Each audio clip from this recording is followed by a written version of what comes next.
Ladies and gentlemen, we are live. I am here today with King Bless from the Gentlemen of Crypto. King Bless, please say hello to the people. Hello. What's going on, people of the world? How are you all today? Hope everyone is well. Happy Monday, Easter, whatever it is you celebrate out there. Yeah, I am so looking forward to chatting with you about what is possibly one of the biggest revolutions in currency since probably the check, the bank, the coin. I mean, this thing is massive. But first of all, we're going to chat about Caribbean food. And I just want to ask you, we're going to start off with, what is your favorite Caribbean dish? My favorite Caribbean dish would have to be oxtails. Is that like specially Caribbean food? Is that a Caribbean food, I would say? Oh, yeah. Yeah, I love them different. Yeah. Oxtails in the gravy, baked, broiled, well, however you want to do it. I love oxtails. So that's definitely coming in number one. And one of the reasons why is I can't cook it. I can't cook it. So I have to go get it cooked for me. And that's going to be the thing I'm always going to go get. Yeah, it's meant to be very hard to cook as well because one, you got to know what you're doing, and two, it takes such a long time to do it as well. I think that's why it's so expensive as well because not a lot of chefs know how to cook that well. It's funny you say it because whenever I'm actually buying it too, I'm always like, it is the most expensive thing on the menu whenever I get it. So I'm always like, especially in Los Angeles, it's like, am I going to spend 30, 40 bucks on some oxtails and a couple of sides? But it's like, where else are you going to get it? Like, you're not going to cook it ever. You know, where you going to get it done the right way. So yeah, I'm willing to bite the bullet, pay the high price and get it. Yeah, it is such a spectacle. You're reminding them. The thing about doing this show is sometimes I get so hungry just talking about some of the delicious food that we're chatting about. You know. Yeah, you make me hungry right now thinking about it. So where do you go and get your oxtail from? So there's a couple of places here in Los Angeles. I go to this one spot called Peppers. They do Jamaican food, Caribbean food, all that good stuff. That's a spot.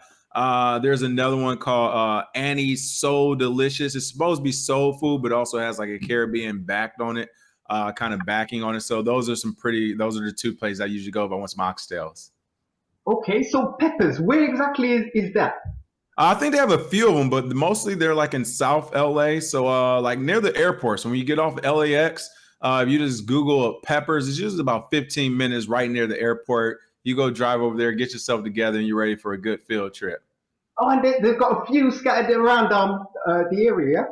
Yeah, Cool. so since it's like, the West Coast doesn't have a ton of Caribbean places, the East Coast, you're a little bit closer. I was just in Florida, Miami, you're literally all, a few hours away from the Caribbean. Whereas on the West Coast, is not that many places, not that many people from there. So it's just, it is the secrets don't get passed down. So the franchise is not necessarily like the McDonald's, but more like of the mom and pop mid-level franchises. They have Caribbean dishes. They usually do pretty well as also. Right.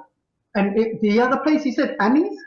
Yeah, Annie's So Delicious. Out to Annie's So Delicious. They do, like I said, they do mostly soul food, but they also throw in some Caribbean food. Like I said, they do oxtails there, and it's hilarious. As soon as they open, if you don't get the oxtails within like 2 or 3 hours, they're gone. Like I was like, how you guys don't order enough every week? Like and it's like we do. It's just like people get them. So literally, you got like 2 or 3 hours to get them. As soon as they open, or it's like they're gonna be like, yeah, I'm sorry, we're all out of those. Okay, but where are they based? Oh, so they're on in the Fairfax district. So that's like the middle of Los Angeles, like mid city area. It's like the new, like I won't say new, but the Fairfax is known for like the sneakers, the clothes, the boutique, all the fashion forward stuff that happens in LA, all the cool kids stuff. They wait in lines like overnight to buy new shoes and stuff at these places. So in that general area, there's also it's like a little, so I don't want to say it's either Haiti or Somalia or whatever, but it's like their little area as well, like little Somalia, okay. The city. Okay. So right outside of there, they also have that's where the Caribbean food is at. So shout out to Annie's So Delicious. They do a great job. Cool. So have you been to any other Caribbean islands at all? travel to the Caribbean? Only one. I want to go to one this summer, hopefully, but I've been to Jamaica before. Of course, a lot of people down to Jamaica, Ocho Rios, climbed the waterfall, got the scary stories about people falling. You know how it is. So I've done Jamaica, but on the list is to go to Barbados as well. And my buddy just went to Barbados for a month last year. My business partner, actually, our co-host of the show, Isaiah, he went to Barbados for about a month and he was loving it. He was like, listen, this is a place to go. Speaking of Bitcoin, we were just at the Bitcoin conference in Miami 2 weeks ago. We were in Miami, and some of the people there were talking about how Bitcoin, on the West Coast, a lot of people are going to like Puerto Rico and stuff for crypto. But it sounds like Barbados is going to be one of the new hotspots for cryptocurrency and Bitcoin as well. The government is really accepting of it. The tax situation there is really good for Americans. So a lot of people at the Bitcoin conference were discussing moving over to Barbados, at least getting a second residency there. That way they can live there and do Bitcoin and cryptocurrency out of Barbados. So that's the next spot on the list. Max Kaiser, the legend. If you all don't know, go to YouTube and just start watching videos. People, RT Network. Do it. All right, Max, good seeing you.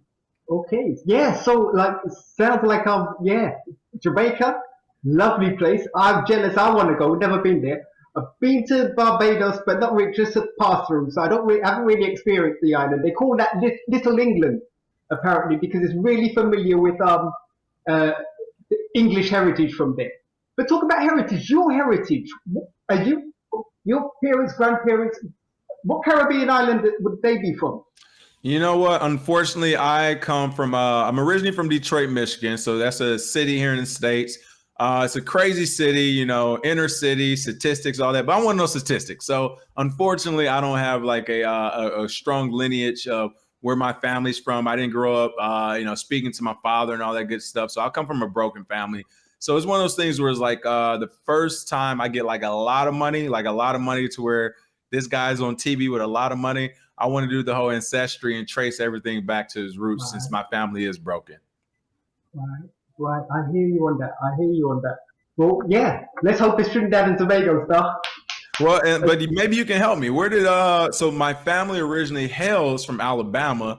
So where did those folks in the South come from? That's the real question. If I can find out where most of the people from Alabama came from, I could probably narrow down some islands for you.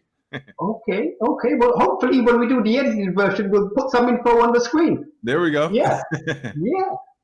What other parts of the world have you been to? Have you tasted by chance any Caribbean food outside of the USA? So I've actually been around a lot of parts of the world. I would say this. So listen, let me kind of think. First, I've been to Japan, Tokyo. I did Hong Kong. So all throughout Asia, Cambodia, most of those places don't have Caribbean food, right? Most of those places don't have a lot of food outside of their what they're accustomed to when it comes to Asian culture. Sometimes they have like hamburgers and hot dogs for the expats, Americans, and the Western expats. But usually it's like heavy Asian base. I've also been to the Middle East as well. Now I will say this. The Middle East doesn't have like Caribbean food per se. Like I've been in Dubai, Abu Dhabi and stuff. You can find a couple of smaller like pop-up places here and there where people might serve it. But what they do have is like, especially in the Middle East, some of their meats are similar.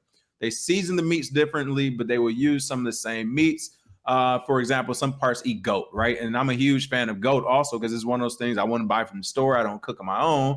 But again, you start talking Jamaica, Caribbean food. If I'm not getting oxtails, if I see goat on the menu, throw me some goat. Like throw some goat on the plate. So those two places, Middle East kind of have like similar meats when it comes to goats and stuff. But the one place I actually will say that may have some Caribbean food, if I remember correctly, was Australia. Australia, big country, a lot going on there. They did have more of a mixture, especially as they try to cater to some of the people coming from the West. So yeah, out of the entire places I've been, you think Middle East, Asia, and Australia, I'll give it to Australia as probably having the closest Caribbean food out there out of everyone. Right. Okay. I hear you. And now, we're just going to dive into the part of the show that I'm very keen and excited to get into. But I suppose before we start, we've actually got to put some kind of disclaimer on, like, this is only advice that we're giving to you. Like, sorry, not advice, just our opinions. Yeah? This is just an opinion, some education. We've done our research. That's it. We always encourage people to go back and it's called in this space, do your own research, DYOR. And that essentially means just go look up the information for yourself. Is it what this person say is true? How true is it? Look for the information and verify it yourself. Don't just listen to me or anyone else out there, telling you about whatever it is, Bitcoin, cryptocurrency, especially if they're trying to get you to be a stakeholder in the project. Go do your own research. Yeah, yeah. So I'm going to take this from like a purely beginner's point of view. And I presume to start, you need something called a wallet. And as I understand, there's two versions. There's a software version and a hardware version. Obviously, the hardware version you'd have to pay for. But is there any recommendations for a good software, free, possibly? But I don't think the payments will come when you actually do the transactions. But a good software wallet for the viewers to look into. Right. So I'll quickly cover the differences of wallets and give you a couple good recommendations. So there's called a hot wallet and cold wallet. All the wallet is that's what stores what's considered your private keys. Basically, it stores the numerical information to keep your value, your funds, your cryptocurrency safe, right? There's two kinds of wallets. There's a hot wallet and there's a cold wallet.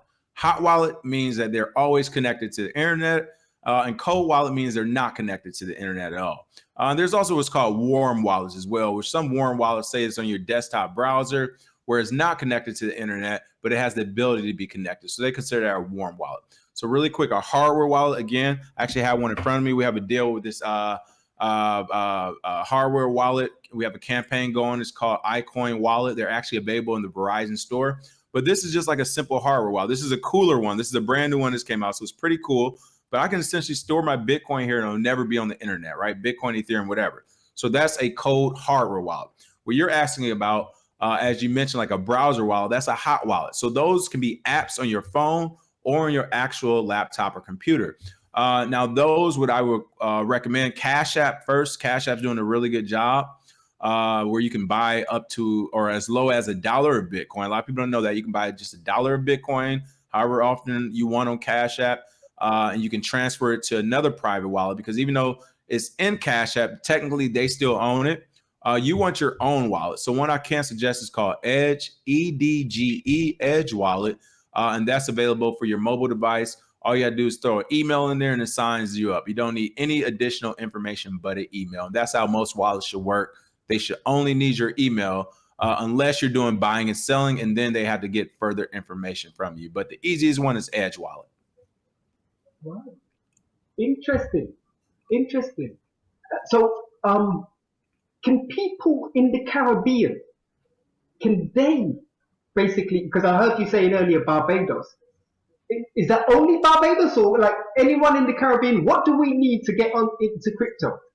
So I would say Barbados, from what I was being told, is like more of a friendlier crypto country and tax haven, which is why people are looking at it as close to the state still bouncing around. But in general, yes, everyone can get involved in Bitcoin and cryptocurrency. And that's the beauty of it. And hopefully he'll be here for a future episode. But actually, one of our team members, in-house content creators, editors, so on and so forth, he's originally from the Caribbean. He just started a new series on our channel called Caribbean and Crypto, where he dives deep into different countries in the Caribbean. But any country around the world, including the Caribbean, all you need to get started in Bitcoin or cryptocurrency as a whole is just a wallet. So you get that Cash App, you get Edge Wallet, you get one of these hardware wallets, you go buy you some Bitcoin, whether it's through an exchange online or if you buy it peer-to-peer, which means you just walk up to a guy like me and say, hey, I got $10, you got some Bitcoin, here you go. That's all you need to get started. You have it in your wallet and you're in the space. You're officially a player in the Bitcoin and cryptocurrency ecosystem. Right. Well, we're going to get into what your company does exactly. But basically, we could buy crypto via your company. Well, no, I'm just saying you can do it peer to peer. So the way Bitcoin was made to be, so this is why when Bitcoin was invented, and this is this thing called the white paper. The white paper briefly explains the Bitcoin project. I encourage everyone to read it. It's only 9 pages total, with the 9th page just being references. So it's really 8 pages. In reality, you could really read the abstract, which is like a paragraph or two, and get the full picture. But essentially, when Bitcoin was created, it said, hey, by using numbers, all we're doing is using mathematical codes that humans can't even process. Only your computer can. So by using numbers, we're going to make it so that you can send and receive payments, and they will be confirmed without a third party.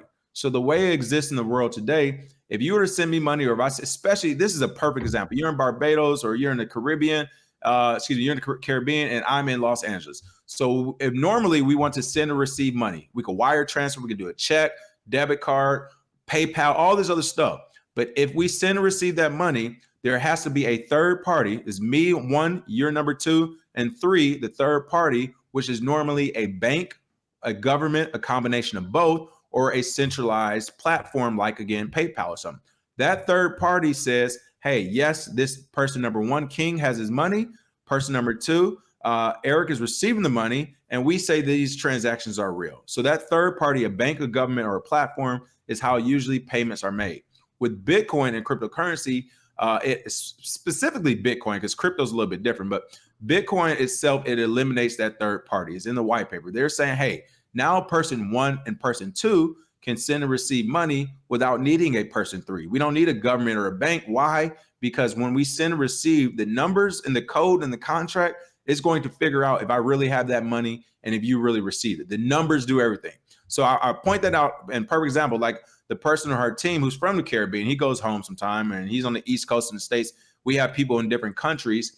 If I want to send them some money or we do any type of business, I can send it to them and they receive it immediately without that third party.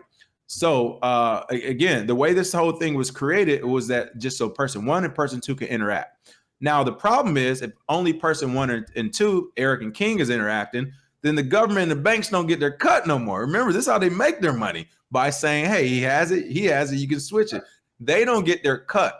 So what they're doing in order to stop or to slow down this process from continuing to proliferate as it is already, they're saying, hey, at least in the United States specifically, they're saying it's illegal to send Bitcoin to a person in exchange for cash. So the way Bitcoin was made was be peer-to-peer. King can send it to Eric. You just say, Eric, you want to buy some Bitcoin? You give me some money, I can sell it to you. The government is now saying, no. You need to be a bank to be able to do that. But the invention of the technology was to circumvent banks so that each peer-to-peer, each person can do it. So the long answer of that is that no, it's not like as a company we sell it. Again, they want you to have a banking license. But anyone you know who has Bitcoin, all you have to do is walk up to them and say, hey, here's my money. Here's your Bitcoin. Let's make a switch. We tell people to do it inside of a bank to be funny, do it inside police stations to make sure you're safe. But that's all you actually need to make that transfer happen. However, if you don't know someone, then yes, there are plenty of online exchanges that will take all your information. They want to know your identity, your blood type, your social security number, and then you can go in there and make trades and kind of, buy Bitcoin and do all that stuff. But that, again, is the way they want you to do it so they can kind of keep track of all the money that's out there. Right. Okay. So the two big currencies I've heard of is Bitcoin and Ethereum. Yes. But those were like the very first or very old currencies. Any advice on what might be a new up and coming currency?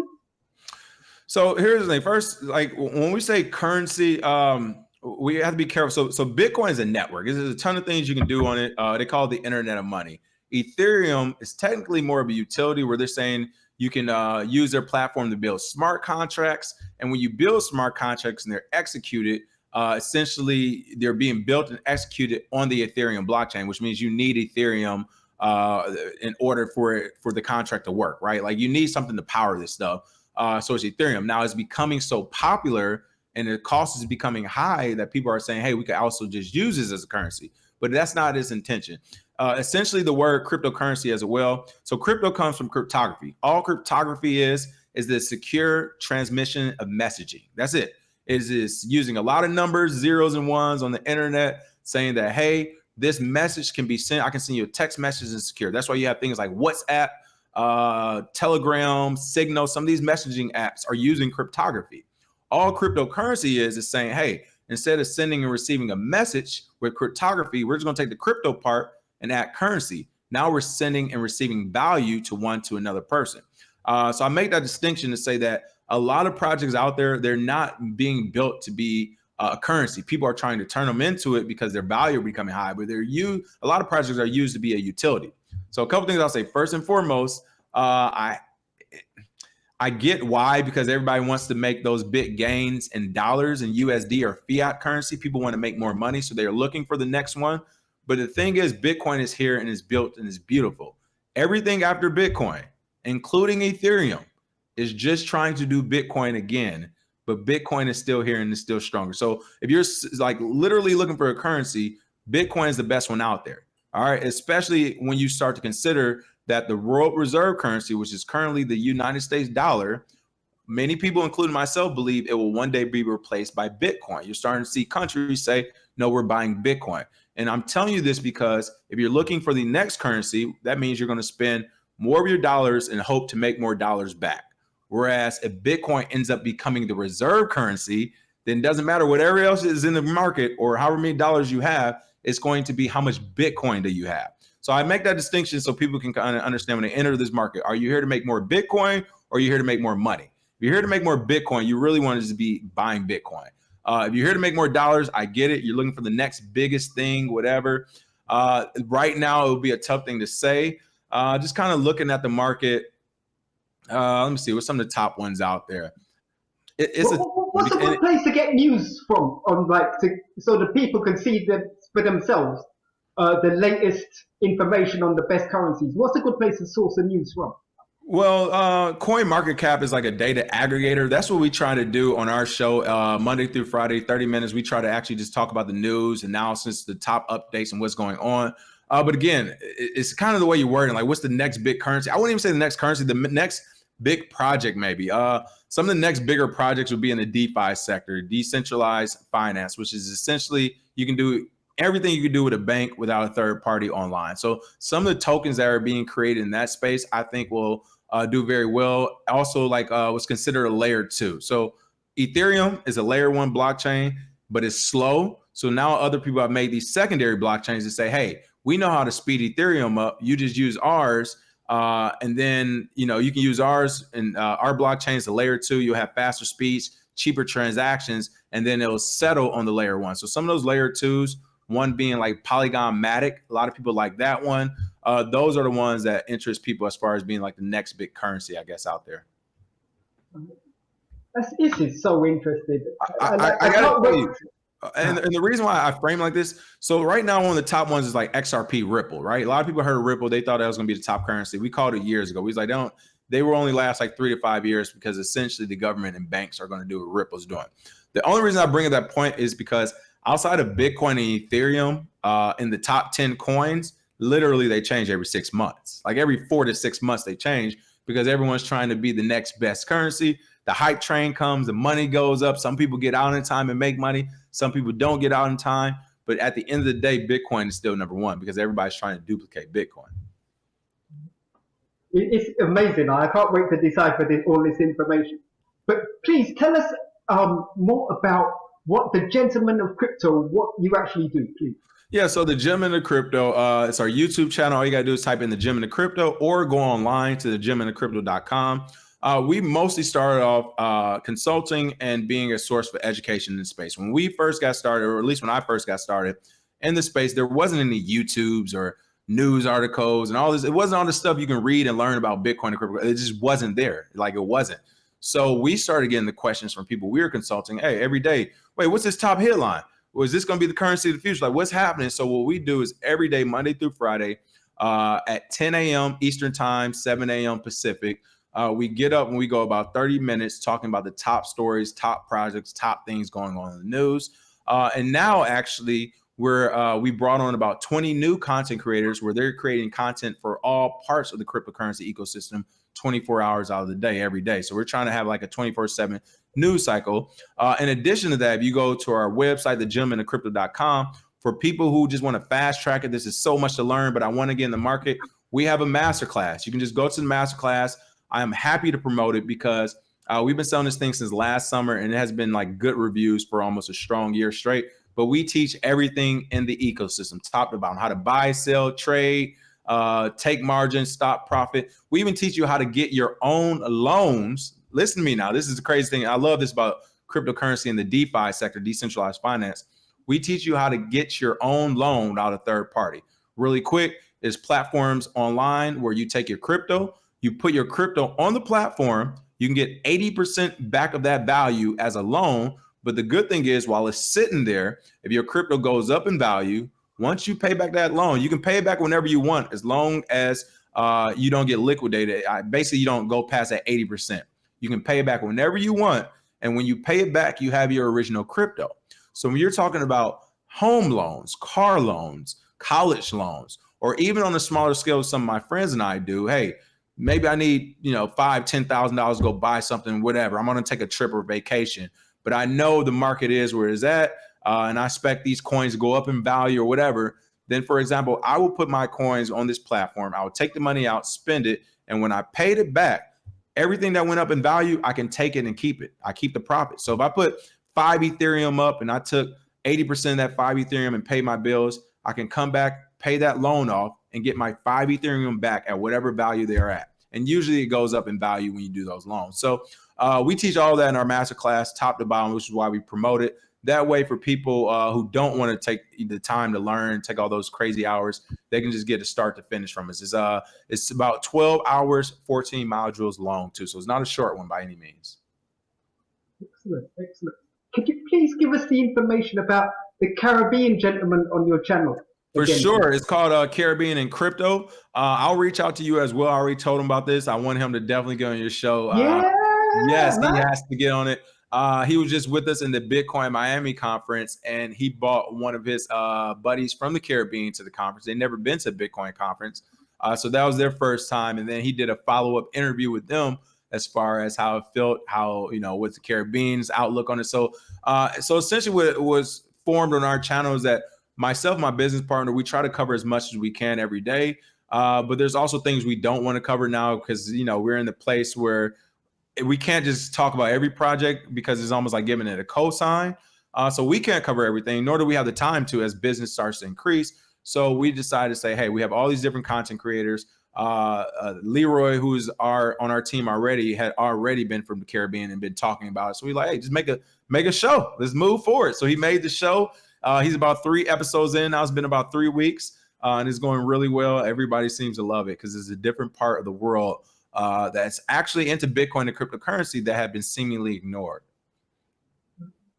King Bless, can I just say it was a pleasure chatting to you. Just out of curiosity, what are you going to eat later? Oh, man, listen, I had some, believe it or not, I had some leftover Filipino food, but I think I'm going to keep that in the refrigerator. I think I'm about to go for these oxtails today. Like you got me hungry. You got me thinking about it.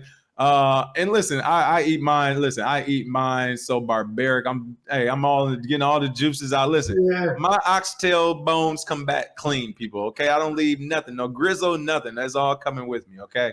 And I just want to say, I love the name, man. I always say blessed to everyone I meet. So King Blessed, it was a pleasure having you, and thanks for the information. It was fantastic.